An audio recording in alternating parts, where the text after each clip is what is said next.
occasionally we do. The Revelations is, the scripture goes like this. Who has ears, let them hear what the Spirit says to the churches. To the one who is victorious, I will give some of the hidden manna. I will also give that person a white stone with a new name written on it, known only to the one who receives it. So, a little background, cultural background of the time. One, when people were imprisoned in that time,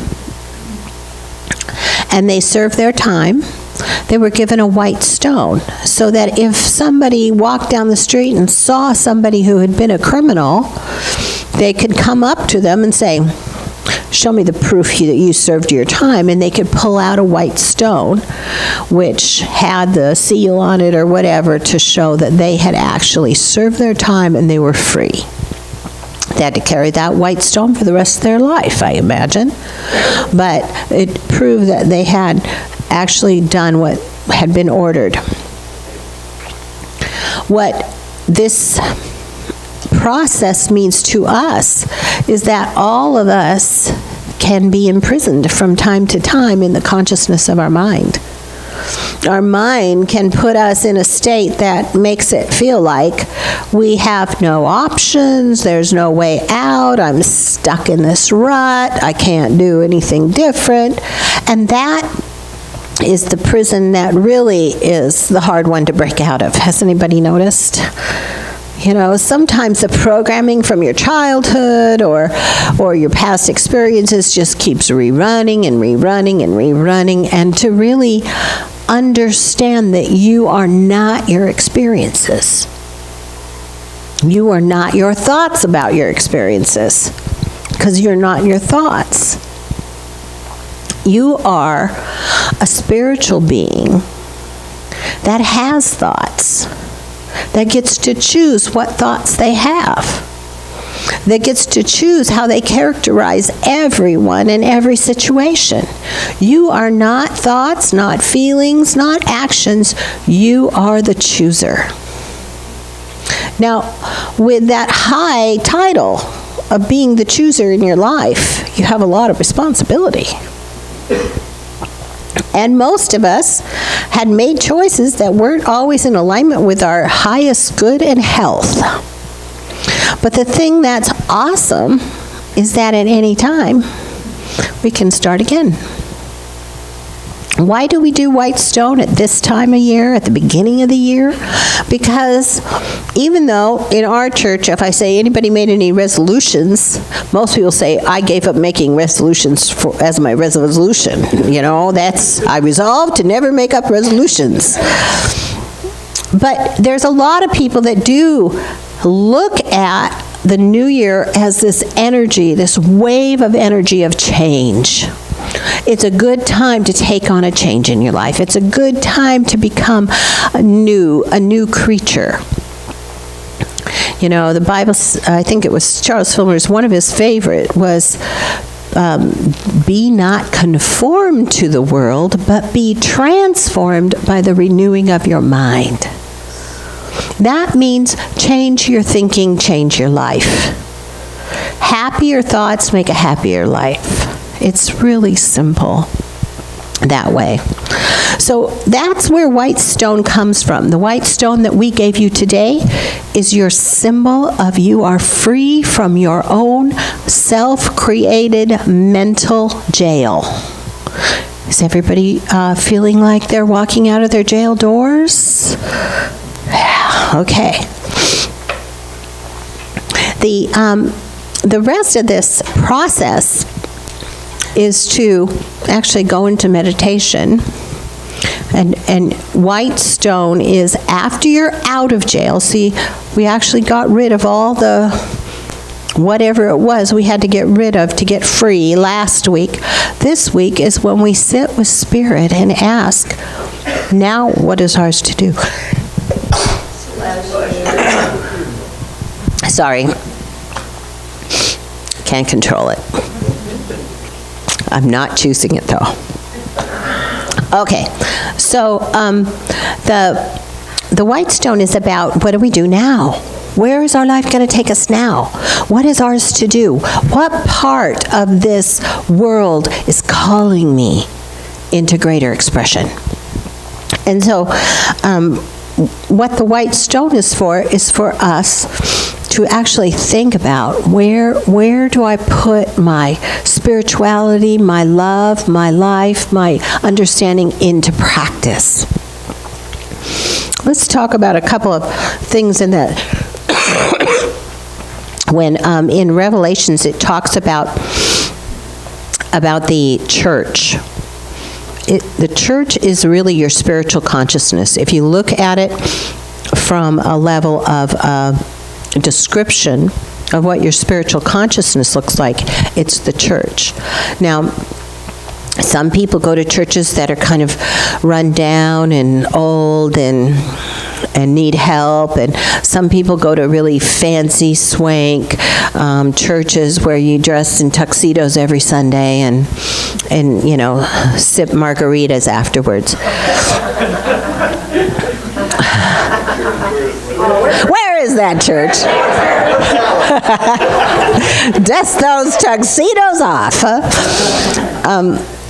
But, there's churches that people go to, and I mean, they've told me this. They go to that church because they meet people that are, at the higher level of finances, that are more the country club set, and that's who they want to mingle with. I think that's a pretty interesting reason to go to a church.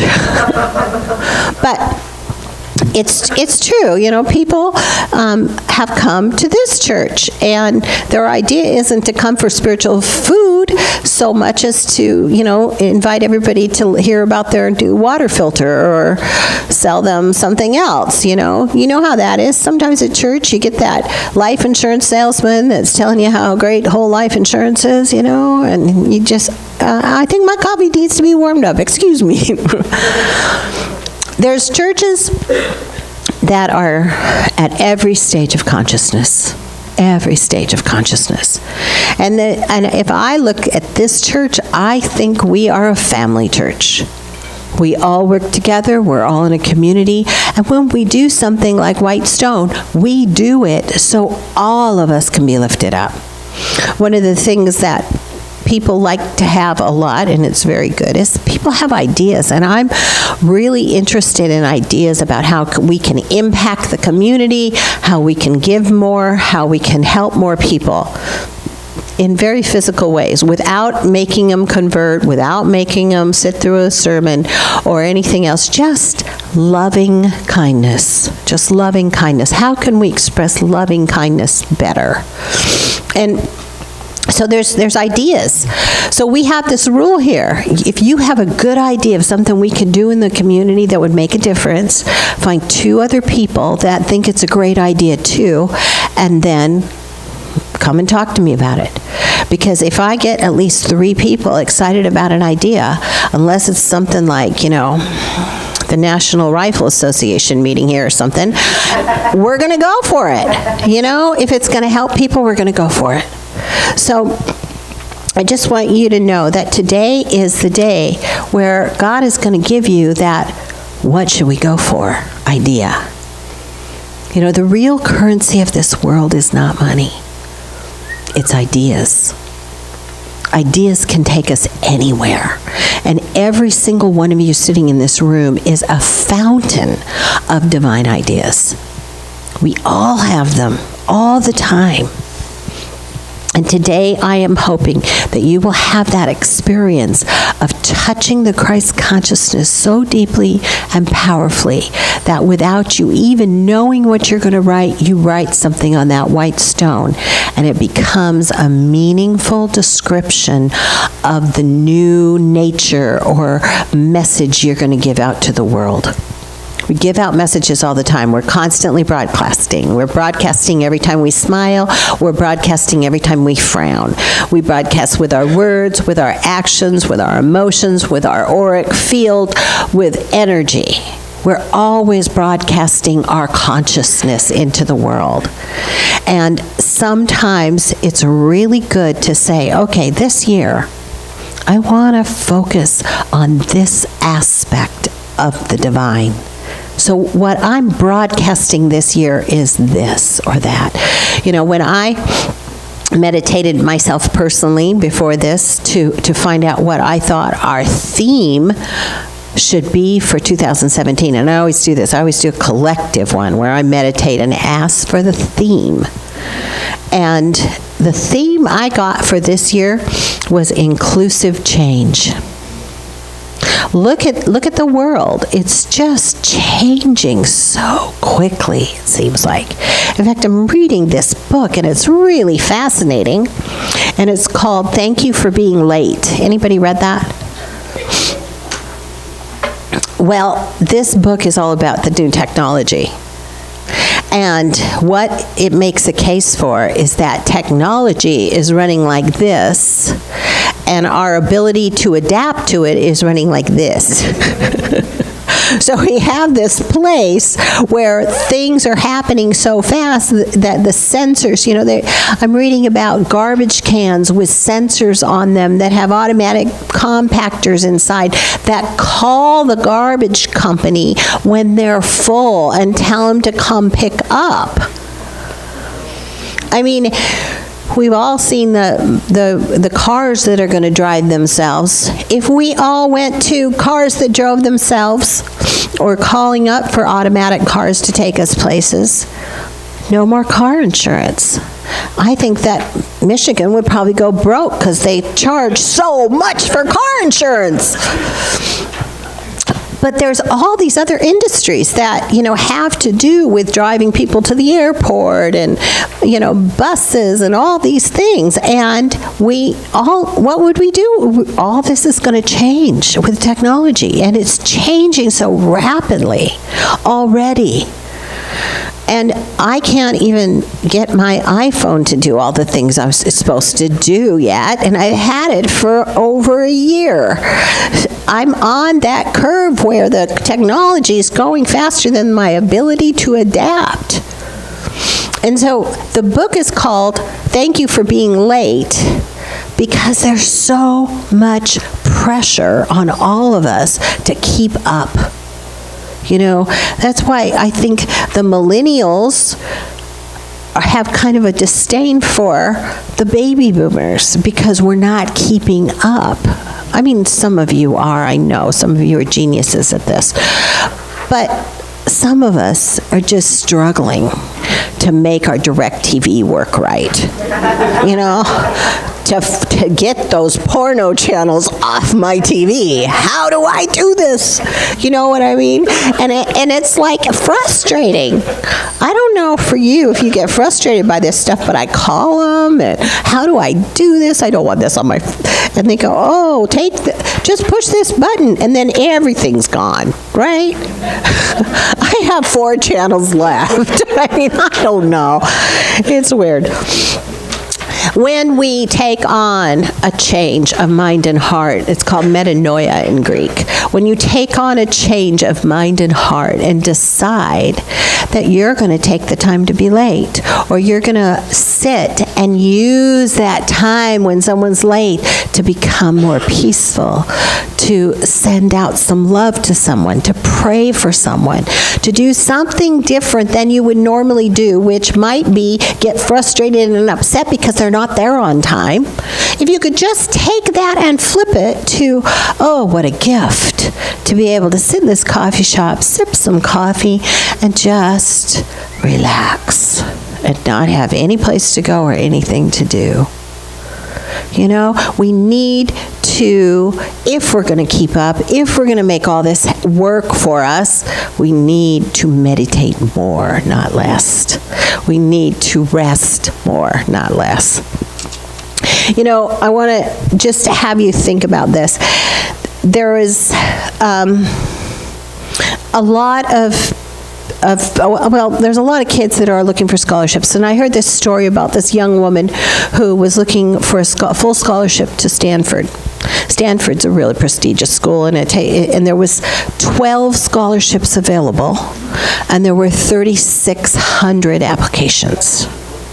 And so she said, there's probably no chance that I'm going to get this. And I said, is that really how you want to approach this? Because those are just the facts. With God, all things are possible. With a field of unlimited potential and you being the chooser and the creator, what do you want to choose here? And she decided to choose to get one of those scholarships. And she did. Now, I don't know how many of you have played the lottery, but the lottery, one time it was really high, and so a group of us stopped and we all bought lottery tickets, and I think we ended up buying $10 worth of lottery tickets, something like that. And the lottery came out and not one of us won. And I read later that's winning that lottery, it had gotten up to 300 million or something like that, some huge amount, was the same chance as if you placed pennies. Now, Craig McHugh likes to place pennies. So if you placed pennies from Seattle, Washington, all the way to Miami, Florida, side by side, and there was an X on one of them in all of those pennies, what would be the chances that you would go and pick up the penny with the X on your first try? That's the same chance of winning the lottery. And yet, with God, all things are possible. I know people win it. It's not always good for them, but they do win it. I want to say, though, that when that gal from Stanford got that scholarship, when Jesus gets word that Lazarus is dying and to come and heal him quick, and he says, wait, I'm meditating. I'll be there in 3 days. And he shows up 3 days later, and they said, if you only would have gotten here when we called you, he would be alive. And Jesus said, I'm here now. Relax, right? And 3 days later, his sister, Lazarus' sister, he's saying, roll the stone away. And then Lazarus' sister saying, no, he's going to smell. You know what happens to bodies? 3 days old. Right? And out comes Lazarus, alive and well.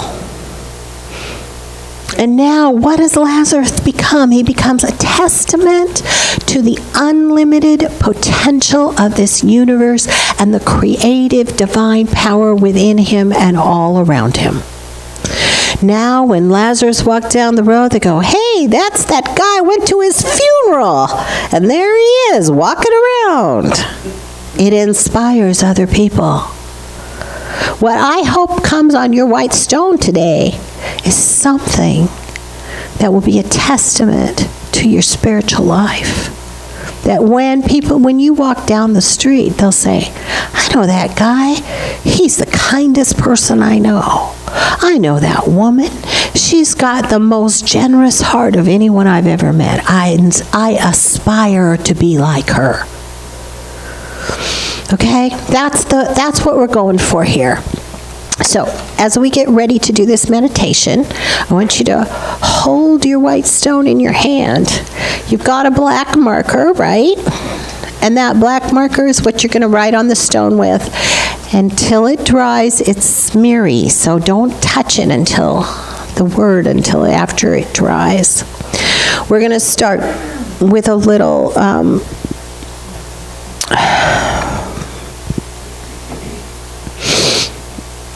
we're going to start with a little centering and a little prayer, and then a little meditation, and we are going to move into it. Now, are you going to do the Spirit and I are one now? That's what our platform says. After meditation, you're supposed to do, oh no, that's right, because we had, I'm sorry, never mind. Don't pay any attention to the woman on the stage behind the curtain. Okay. Let's just relax into the chairs. I'm going to invite you to gently close your eyes as you hold your stone. Allow the whole Spirit of God to move in you and through you, opening your heart, opening your mind. The infinite intelligence of this universe you are one with. You can tap into that energy, that intelligence at any time. by calming yourself, allowing your mind to let go of all of its thoughts, relaxing, being in this now moment, opening your mind and your heart to the love of God. I love God with all my heart, my soul, my mind, my being. And I love my neighbor as myself. It's all about love. God is love, and God, the universe, whatever you want to call it, loves you. Absolutely. So in that field of unconditional love, life, joy, ask Spirit within your mind and heart to give you a word, a phrase, something that will show you the theme for this next year in your greater unfoldment of your spiritual nature.